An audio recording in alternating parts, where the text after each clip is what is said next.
गणपतीची तयारी सर्वीकडे सुरू झाली आहे आणि नागपुरातही मंडळ सज्ज झाले आहेत गणपतीच्या स्वागताला।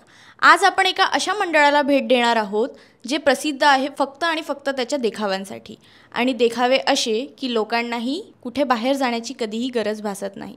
तो म्हणजे संतीचा गणपती। आणि आज आपण बोलणार आहोत संजय चिंचोले सरांसोबत। आपल्या मंडळाची स्थापना कधी आणि कशी झाली?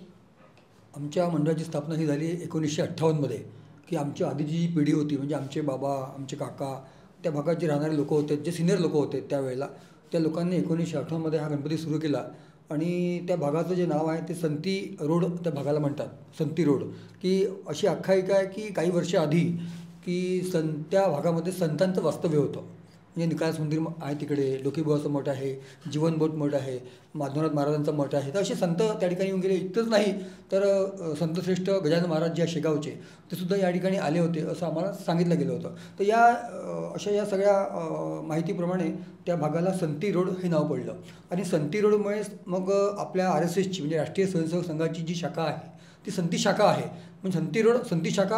आणि त्याचप्रमाणे मग संती गणेशोत्सव मंडळ असं स्थापन झालं।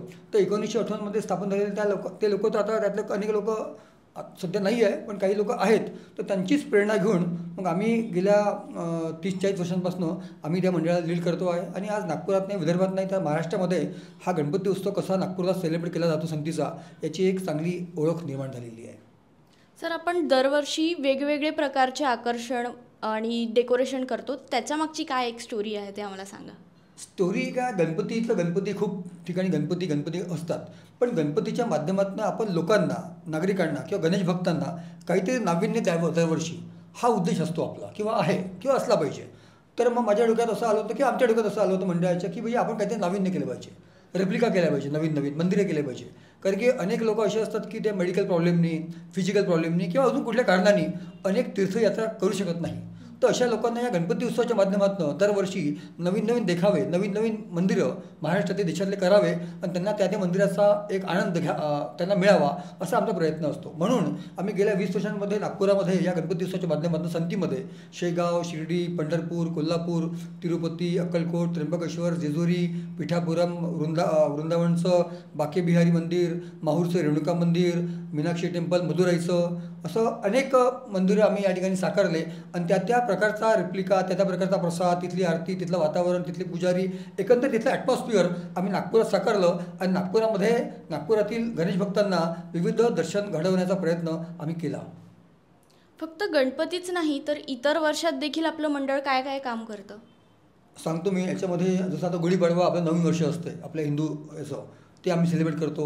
रामनवमी आम्ही करतो, हनुमान जयंती आम्ही करतो, स्वातंत्र्यवीर सावरकरांची जयंती आम्ही करतो, वसुंधरा दिवस सेलिब्रेट करतो। असे लोकमान्य टिळकांची जयंती पुण्यतिथी कालच झाली ती आम्ही करतो। असे अनेक उपक्रम आम्ही करतो। आणि एवढंच नाही, फक्त जसं आता आपलं काम काही समाजाप्रती आपलं काम आहे की आम्ही समाजात आपण राहतो, तर समाजाप्रती आपण काहीतरी केलं पाहिजे मंडळाच्या माध्यमातून, ते आम्ही करतो। जवळपास दरवर्षी मला वाटते ही शाळा आहे हिंदू मुलींची शाळा, त्या शाळेतल्या जवळपास 5 मुलींचं पालकत्व आम्ही घेतलेलं आहे। तर त्यांचा ड्रेस आहे, युनिफॉर्म आहे, पुस्तकं आहे, ट्युशन आहे, या गोष्टी करतो। आणि आता कोरोनामध्ये आम्ही जवळपास 2000 किट वाटल्या। आमच्याकडे ॲम्ब्युलन्स आहे, साहेबांनी दिली, गडकरी साहेबांनी आम्हाला। आमच्याकडे ऑक्सिजन कॉन्सन्ट्रेटर आहे। तर अशा प्रकारच्या गरीब लोकांना वेळोवेळी जे काही शक्य आहे ते सुद्धा आम्ही या गणपती मंडळाच्या जे काही वर्गणी आमची गोळा होते त्यातून काहीतरी वर्गणी त्यातली काढून त्यांना आम्ही मदत करत असतो।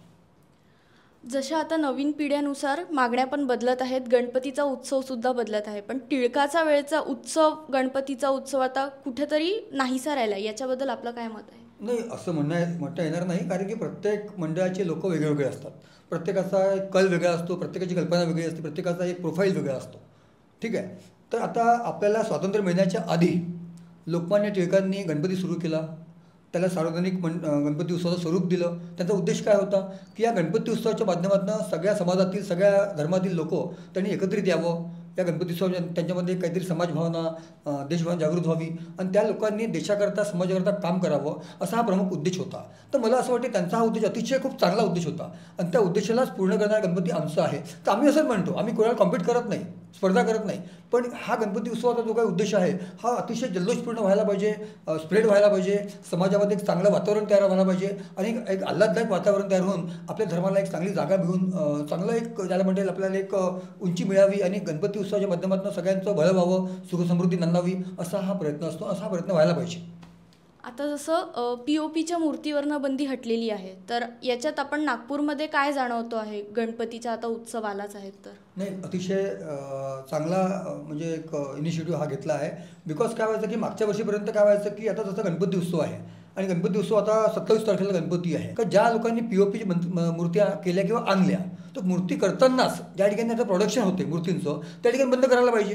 तुम्ही मूर्ती मार्केटमध्ये आणता, मग काही लोकांचा धंदा त्याच्यावरती डिपेंड असतो है की नाही, त्याचा उदरनिर्वाह असतो, अनेक लोकांचे पोट त्याच्यावरती डिपेंड आहेत गणपतीवरती. मग त्यांनी मूर्ती इथे आणायच्या, मग त्याच्यावर बंदी आणायची किंवा त्याच्यावर जे काही ॲक्शन घ्यायची ते योग्य नाही आहे. पहिलेच काय सांगा तुम्ही त्यांना आधी की भैया या वेळेला या POPच्या मूर्त्या चालणार नाही, मग ते करणार नाही, मग त्या मातीच्या मूर्त्या करतील, मातीच्या मूर्ती मार्केटमध्ये आणतील, त्यांचा व्यवसाय होईल. तर अशा सगळ्या ज्या कन्सेप्ट क्लिअर होतील आणि अतिशय चांगला निर्णय आहे की POPमुळे आपल्या पर्यावरणाला त्याचा एक धोका होता तो होणार नाही आणि पारंपरिक जी पूजा आपली आहे शास्त्राप्रमाणे ती मातीच्याच मूर्तीची व्हायला पाहिजे हे असं एक सगळ्यांना माहिती आहे, ते व्हायलाच पाहिजे. आपला ह्या वर्षीचा काय देखावा आहे आणि त्याच्या मागचं प्रमुख कारण काय आहे?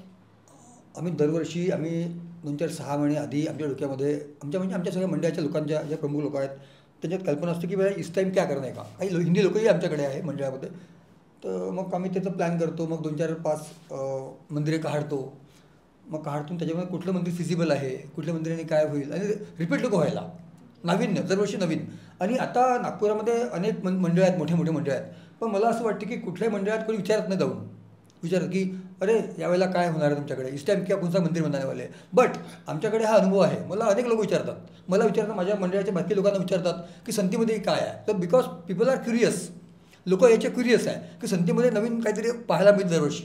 तर तेच उत्कंठा लोकांचे घेऊन आम्ही यावेळेला या 2025च्या गणपती उत्सवामध्ये आम्ही पूर्ण देशामध्ये पूर्ण जगामध्ये जे प्रसिद्ध मंदिर आहे आणि ज्या मंदिराची रथयात्रा ही देशात पूर्ण जगात प्रसिद्ध आहे, ती रथयात्रा ज्या ठिकाणी होते ते ओडिशा राज्यातील जगन्नाथपुरीचं साक्षात जगन्नाथ भगवानचं मंदिर आम्ही या ठिकाणी साकारतो आहे.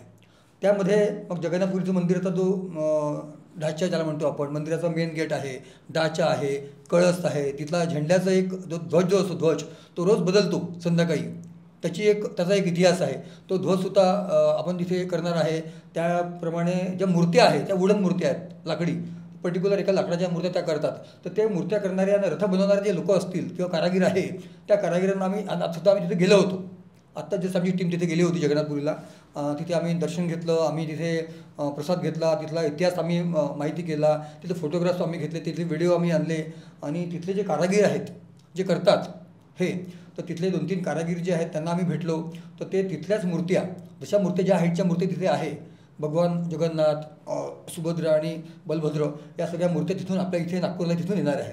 तेवढंच नाही, तिथले त्यांचे वस्त्र, तिथल्यांचा शृंगार, तिथला प्रसाद, तिथली आरती, नंतर तिथं प्रसाद जो करतो जो त्याला आपण रसोई म्हणतो आचारी, तो आचारीसुद्धा या ठिकाणी येणार आहेत. असे 5 लोकांची टीम ती ठिकाणी जगन्नाथपुरीवरून या ठिकाणी येणार आहे.